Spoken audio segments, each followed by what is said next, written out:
Problemi më i madh i këtij shteti, plus problemi më urgjent që duhet rregulluar më urgjentisht nga të gjithë, nuk janë politikanët, nuk janë Edi Rama e Sali Berisha, për cilin po dalin protestë për ditë, janë gazetarët. Problemi më i madh janë gazetarët, o zemra. Marr shkas nga ajo gazetarja, se jam grop me emrat, domethënë ajo që i boni bullizëm Ramës, që u tall me Ramën dhe ja thot gjithat palamet në fytyrë.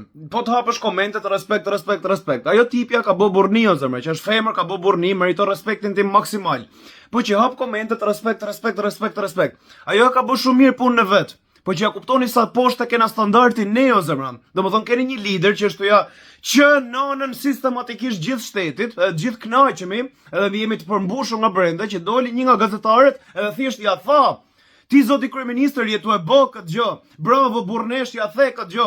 Është puna e saj, o zemra. I thoni respekt kamarierit kur ta sjell kafen." Më kuptoni drejt ku kam fjalën, nuk e kam fjalën me të. Ajo ka bë burrni, siç u thash, meriton respektin maksimal. E ka bë punën siç duhet ta bëj gazetari punën. Jam të ul gjithë tjerët, jam të ul gjithë gazetarët e tjerë që janë kriminale më lart se Edi Rama, sipas menimit tim, domethënë, sepse supozohet të jem përfaqësuesit tan. Unë më me Edi Rama kam qenë fëmijë kur e kam marrë pushtetin për herë të parë. Më ju dhoni shembull kur ra Covidi, mos gaboj ka marrë 700 milion euro borxh. Edhe më përpara kishte marrë 500 milion euro tjera. Domethënë nëse më me situatën. Se ju thash jam grop me emrat. Ka pasi gazetar përpara që i tha, nga këto 500 më përparshme do të kenë tepru 30 deri në 40.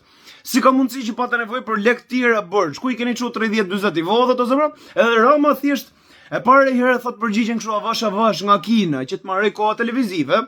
Se intereson shumë kujt në botë, kupton, koha televizive. Ço do japësh pastaj, zoti televizion? Futboll do japësh, kulturë mbarbotrore. Kjo është gjëja më e rëndësishme. S'ka rëndësi, japim reklamat, marrë koha televizive, ose më. Kupton, nëse. Gjëja e parë jep një përgjigje shumë të ngadalt me ofendim, si gjithmonë, siç i ka hije, domethënë që vetëm shan edhe vetëm ofendon.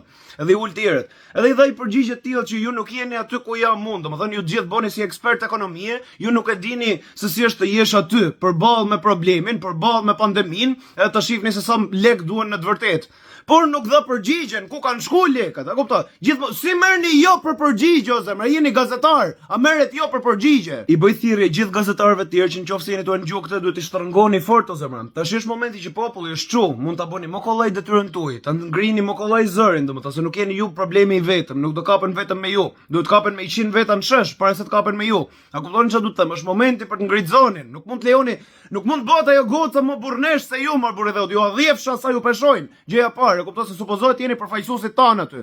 Nëse pranoni jo si përgjigje që ti i bën një pyetje, një kriminali, edhe ai do me të evitu pyetjen, edhe ti e lë me ik nga emisioni, ti je më kriminal se ai. Duhet merrni gjithë shembull. Kisha dhe mesazh për popullin e gjerë që jeni gjon këtë. Ju lumshin komet nëse vinin protestë, gjëja parë. Domethënë unë desha me ju thon mos e harroni kurrë çka ka ndodhur në ver 2026, këtë ver. Kjo është diçka që mund ta bëke në gjatë gjithë kohës me sa duket. Pse se kena bë më përpara?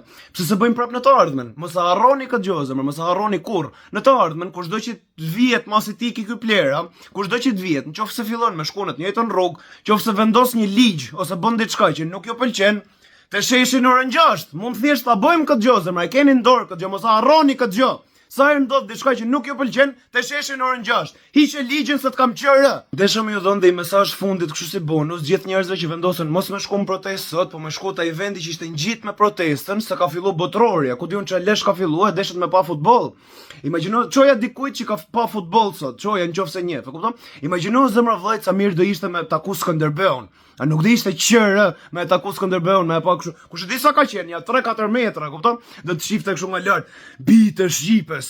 Shumë trazire, ç'a bëhet në të ardhmen, ç'a janë gjithë ato njerëz. Hiç që na mbledh me het qeverinë. Po ti o bir, ç'a po bën? Po e bën pjesën tote? Jo zemra, un po shoh Argjentinën.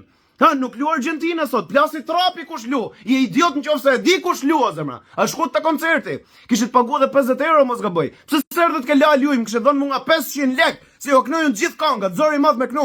Ju adhifsha shpirtin. Unë ju sugjeroja të bojkotoni, madje të bullizoni sa më tepër të jetë mundur çdo person që ka famë të madhe, që ja keni dhënë ju, edhe i mani ju me bukë, edhe nuk e përdori këtë famë të madhe me mbledh njerëz dhe me mbështet kauzën e madhe që kena nis. Këto persona nuk mendojnë për ju. Këto persona marrin sa më tepër të jetë mundur nga ju dhe vetëm i han, edhe vetëm i fusin në hund. Duhet ndalojmë se dhënë famë budallëve. Ndaloni mutin në cilin jeni zhyt deri në gjuhë. Hajde shihna nesër protest.